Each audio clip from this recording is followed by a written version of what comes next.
नमस्कार दोस्तों, स्वागत है मेरा YouTube channel payroll path India में। आज हम लोग जानेंगे gross salary, CTC, net in hand ये क्या होता है। तो बात करते हैं ग्रॉस सैलरी पे। जो ग्रॉस सैलरी होती है ये आपकी वो सैलरी होती है जिसमें कोई भी डिडक्शन, कोई भी कटौती नहीं होती है। आपकी जो सैलरी होती है ग्रॉस सैलरी, वो फुल आपकी जो सैलरी कंपनी डिसाइड करती है वो सैलरी होती है। इसके अंदर आपका बेसिक, एचआरए, स्पेशल अलाउंस अगर एप्लीकेबल है, बोनस जो एम्प्लॉय एलिजिबल हैं उनका बोनस होता है। इन सब को जोड़ के जो मेरी सैलरी बनती है वो होती है ग्रॉस सैलरी। इसमें आपका कोई भी डिडक्शन नहीं होता है।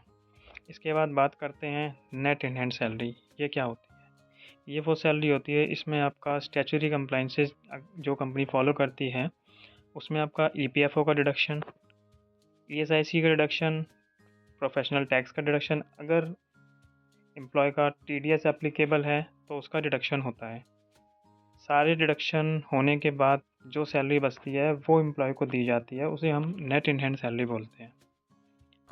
चलिए बात करते हैं सीटीसी सैलरी पे। सीटीसी क्या होता है? सीटीसी का full form cost to company होता है, यानी एक कंपनी के एम्प्लॉय पे कितना खर्च कर रही है उसे सीटीसी बोलते हैं।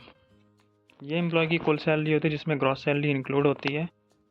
इसके बाद सीटीसी को हम लोग कैलकुलेट कैसे करते हैं? इसमें ग्रॉस सैलरी तो इंक्लूड रहेगी, इसके बाद कंपनी जो एम्प्लॉय पे खर्च कर रही है, यानी जो पीएफ का कंट्रीब्यूशन कर रही है और ईएसआईसी अगर एप्लीकेबल है वो कंट्रीब्यूट कर रही है।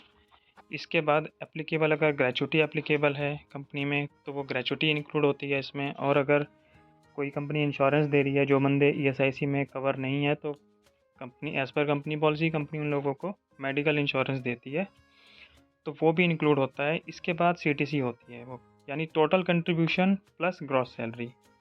कंपनी ने जितना भी कंट्रीब्यूट किया है एम्प्लॉय पे, इसके बाद उसमें हम लोग ग्रॉस सैलरी को ऐड कर देते हैं तो कंपनी का यानी एम्प्लॉय का, एक एम्प्लॉय का सीटीसी हम लोग कैलकुलेट कर सकते हैं। Thank you.